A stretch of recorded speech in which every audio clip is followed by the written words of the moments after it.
Hello, my magical peeps. I wanted to get on here because I'm sure you've heard about the five love languages. And if you haven't, it's a whole book series that the author Gary Chapman wrote about. And there's a lot of people who have done so many images and PDFs and things that you can read more online on Google. So feel free to do that. I even know that their website, The Five Love Languages, has a quiz that you can take. So this is something you can do afterwards if you're more interested in it. But I want to speak a little bit more about the five love languages as a basic foundation for relational understanding. And starting there, I kind of want to drill down into a couple other things for you guys to consider that are kind of next level. I think of the five love languages as a very kind of first level, superficial, initial introductory to relational dynamics, relationship with ourselves, and relationship with others. And those five love languages are gifts, quality of time, physical touch, acts of service, and positive affirmations. So, real briefly, what all these five are is first gifts, physical gifts. So, it doesn't have to, I tell clients when I work with them, it doesn't have to be diamond rings and Mercedes Benzes. It'd be nice. But gifts are physical things that also can be very handmade and made with love. It could be, flowers that you pull from the side of the field that you found and you want to share with your loved one. It can be homemade card. It can be a beautiful little painting and drawing. It can be so many things that maybe some DIYers out there really are feel called to, in creating things that become gifts that they can give to others. So that's a love language, giving gifts and or receiving gifts. The next one is physical touch. When I think of physical touch, I actually joke with my martial arts friends who are BJJ enthusiasts because I just tease them because usually the ones I'm talking to are dudes, that BJJ is their form of physical touch in the world of love languages, because if they do not maybe have a significant other in their life, or maybe they do, but they still want more, BJJ with all that martial grappling and gripping and touching and moving around is so physical touch world based of love language, giving and receiving love. Even though I think some people think, what, martial arts is like pain inducing, joint locking. Yes, I hear that. But at the underlying level of all that passion when people go and train over and over again with so much dripping sweat that I am not always super a fan of, is physical touch. So that's number two. Number three is quality of time. One of my favorites, one of the things I enjoy, and one of my biggest love languages is quality of time. And quality of time is very similar like this, where you and I are sharing space together, eyeball to eyeball contact, and having a connection, having a conversation and a communication and exchange. It's not me sitting down on the couch with my partner and they're watching a football game or a soccer game. I'm going, yeah, honey. Yeah, sure, sure. No, there's no other distractions but you and the other person. And also, I want to mention how that can look like quality of time when it's just you doing quality of time with yourself.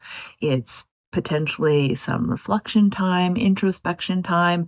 It can be a seated meditation practice. It can be journaling and writing.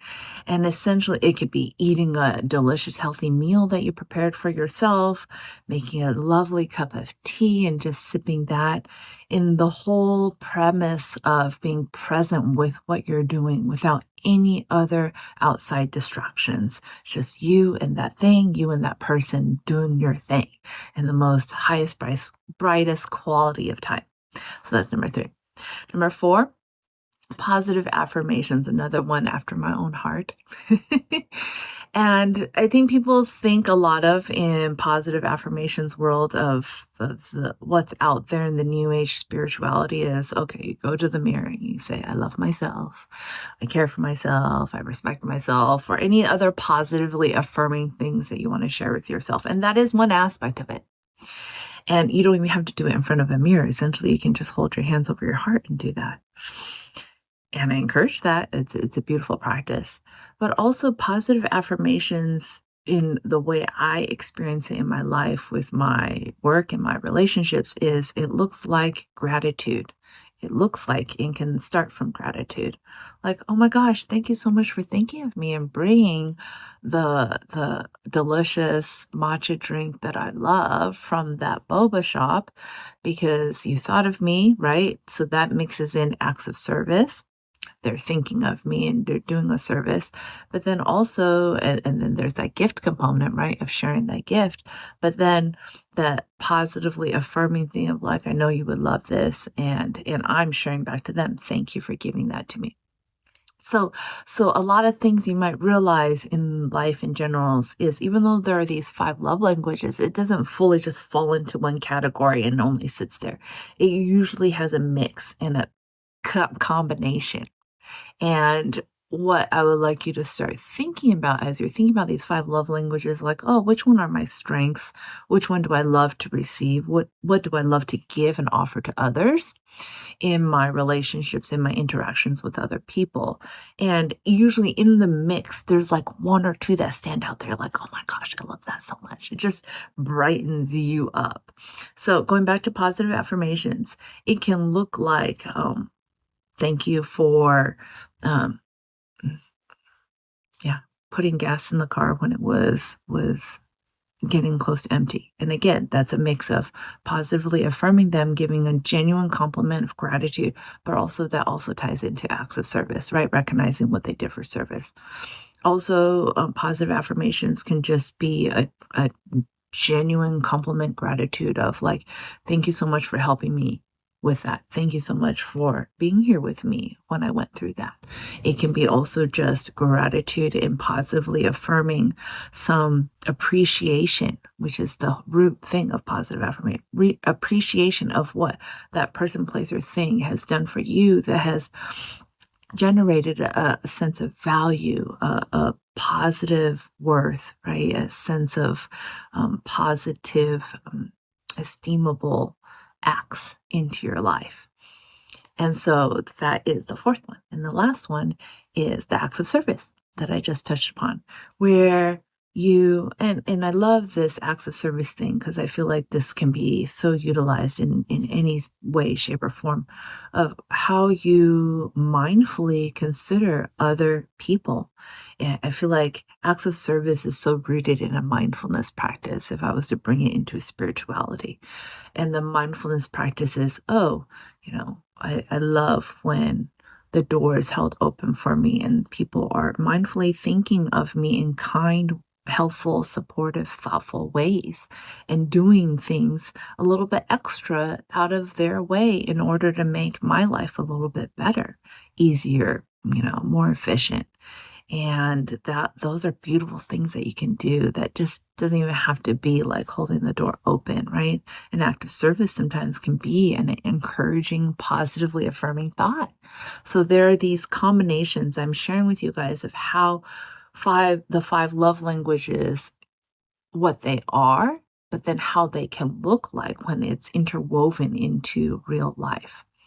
So that is kind of the second layer I want to bring into of how to utilize the five love languages in and through your life. That, okay, now you know five love languages like any kind of personality test. It's like, okay, you got all the letters, like INFJ, whatever the letter combo is. What do you do with that information? And that essentially is what I want to speak more about in this time with you in how we can bridge that over to really implement it into our life and utilize these tools. Because essentially, you're giving these tools. It's like the hammer, the screwdriver, and all these things are like, okay, well, how do I use it? What am I using it for specifically? So I want you to consider first that start with ourselves, what you would consider are your top two. I love saying that because knowing what your top two love languages are helps you to hone into what your strengths are. Everyone does all five things, so do not freak out and be like, oh my gosh, you can't. There's all of that incorporated in us. And all of those love languages, as a way of talking about, feeds our soul and our ability to feel love and be able to receive love. But honing into what your top two is of what you enjoy receiving is something that is a beautiful starting point of communication to your significant other, your friends, your loved ones, your family members. If they're in and about this kind of stuff where they're like, all right, sweet, yes, how can I love you more? And those are beautiful talking points to be able to start in and around in a relationship, knowing what your top two are. And then the next piece is then it becomes this dialogue conversation of asking the other person what their top two would be. And this is the fun part, I think, because you start to recognize that even though we speak all five love languages, maybe my top two is not the same top two as the other person. For example, my top two be quality of time, positive affirmations. And maybe I'm speaking to my friend and I realize as I'm talking to them, oh my gosh, they're super acts of service and they're gifts. So they're not speaking my same language. And that's okay. It's not like, oh my gosh, it's SOL, right? We're out of luck. It's to say, oh, okay, so how do I tune my other frequencies of languaging to be more aligned with what they enjoy receiving in their life. So if it is gifts, if it is acts of service, what are the things as you engage and interact with them that you highlight those a little bit more prominently on the surface and allowing them to know what your love languages are, quality of time, positive affirmations, helps them to be like, oh, when I hang out with you, Wei, then I know that you love sitting down, maybe having a cup of tea together and really just having eyeball to eyeball, heart to heart conversations. I would say, yes, oh my gosh, that feeds my soul so much. And for them, when I see them, it's like they provide me with the quality of time, but I recognize they love gifts and maybe I bring them like a little Ikebana bouquet of flowers that I made in class or through the flower arrangements that I did. And I bring that for them and give that to them as a gift that they then feel received and loved.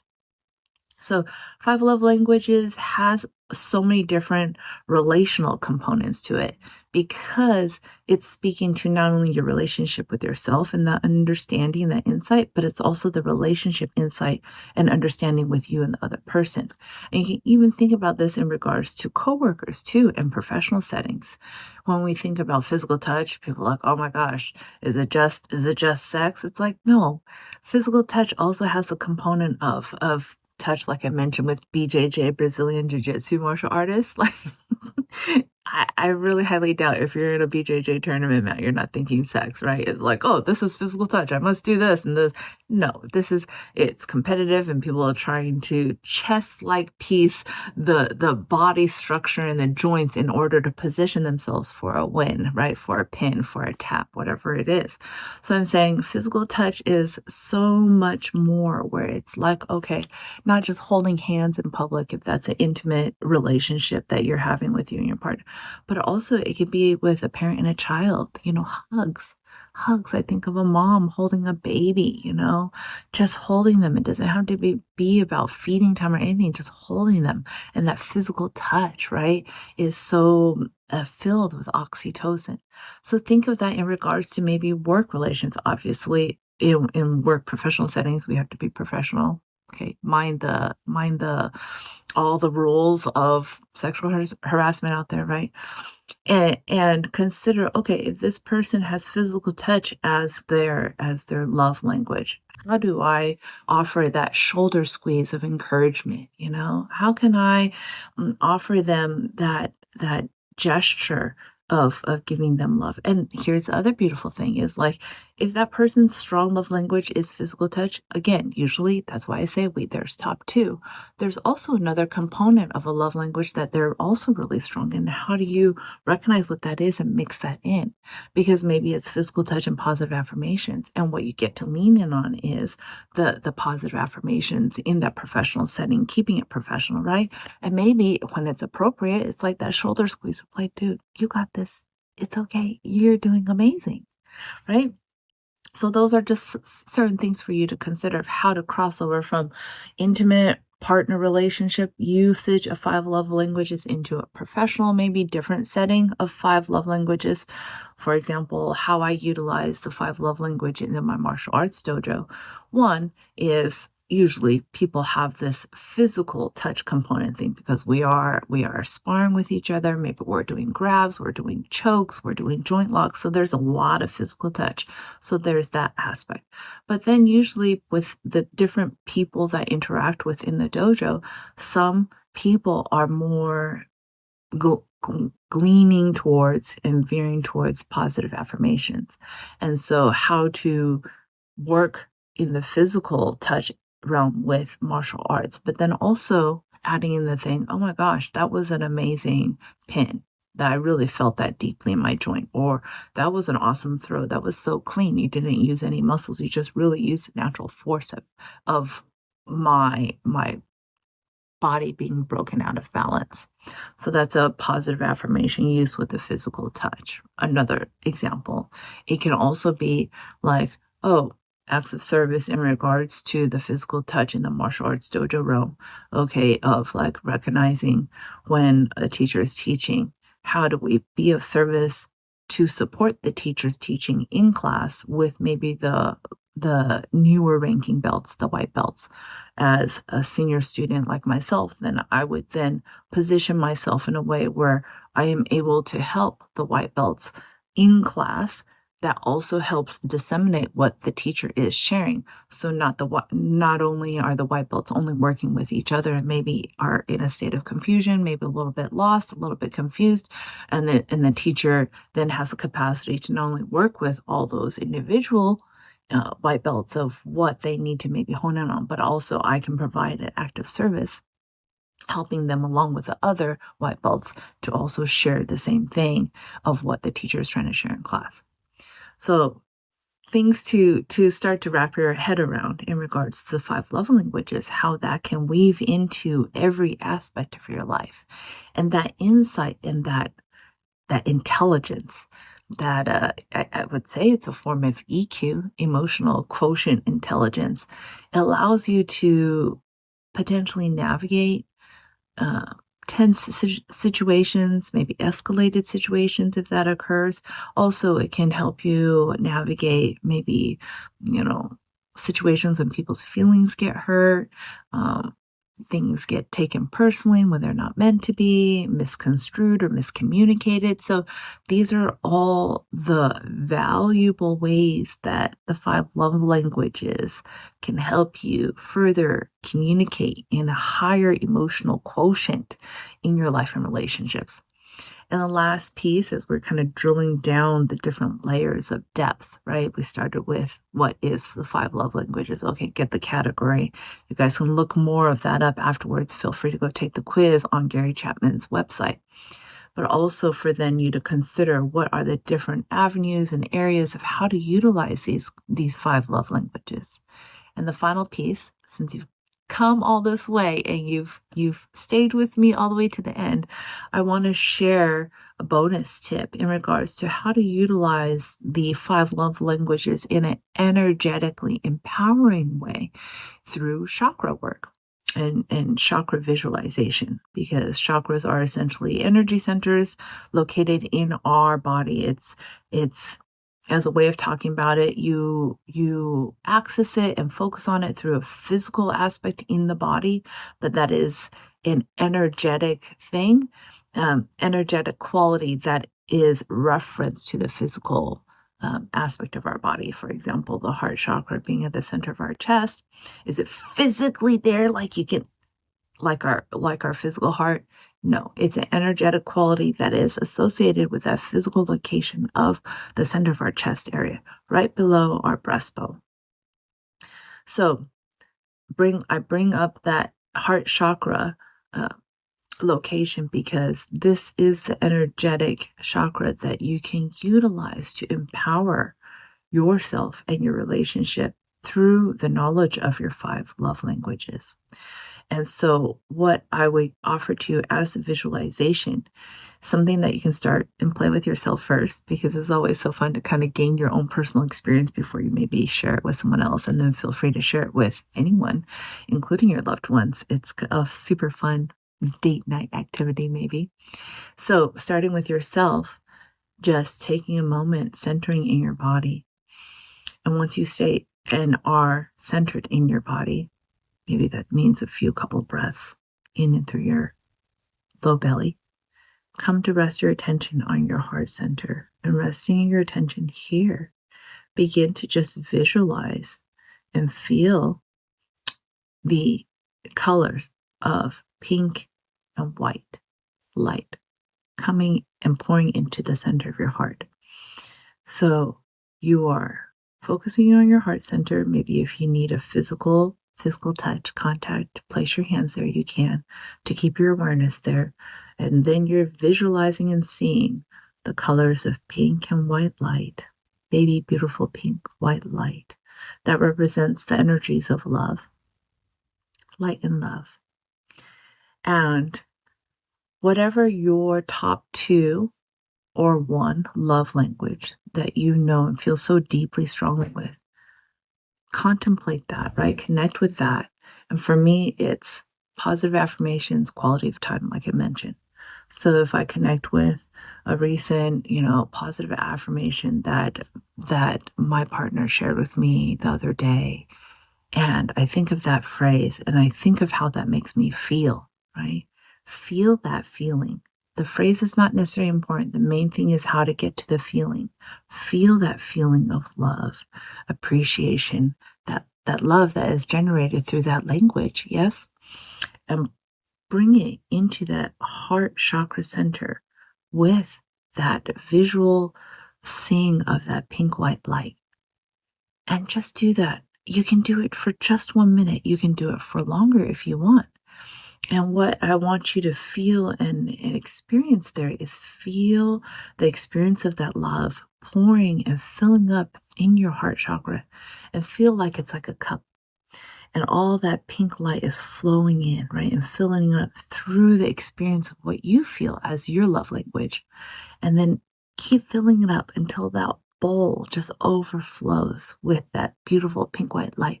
And when that pink white light overflows, just imagine it filling up your whole body, right? Your whole torso, your legs, down to your feet, up through your neck, your arms, your head, out through your fingertips. And that is a chakra empowerment visualization I want to share with you guys that is heart-based, but specifically in really refueling us and our being, our energetic being, with that love. So I'm saying start with ourselves first, because as we learn from the 5 love languages, when your love tank is depleted and you start running on fumes, the hangry vibes come out, right? Agitated, irritable, angry, discontented, right? Starts to appear. So in order to help ourselves first, take care of ourselves first, maybe if you're going through your day, you catch yourself and you're able to do this, sit just 1 minute, hand over your heart, pink white light pouring into your heart, tapping into that feeling of love, whatever your love language is, whatever that top 1, 2 is, pour that feeling into that heart chakra and keep pouring into it until that bowl just fills over and spills into your whole being and fills it with that pink, radiant, beautiful, glorious pink light.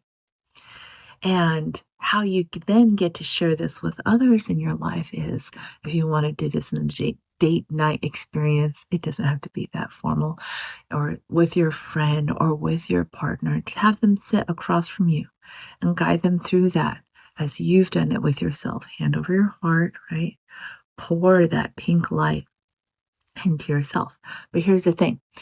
This becomes that practice when you share with the other person is first talking and asking them, what is that top 1, 2 love language for them? And honing in on what it is that it looks like, feels like for them, right? And You can then do this for them. So sitting across from them, holding their heart, right? You imagine the universe just pouring in pink, radiant light into their heart chakra through their love language as they are then doing it for you. And that's a beautiful exchange, right? Of filling each other's love tank. But the most important thing about that is that's like the secondary activity. The first activity is filling your love tank first, right? And when you get to be so good at filling your love tank, your overflowing abundance generates incredible generosity, compassion, and then you can then do that for others. So it becomes this beautiful ripple effect out to the whole world of beautiful pink loving light from the premise of understanding what these 5 love languages are. So I'll leave that with you guys today. Wishing you guys a wonderful, awesome day. I hope you guys enjoy and find benefit. If you did, please share with me in the comments below. I'd love to hear from you.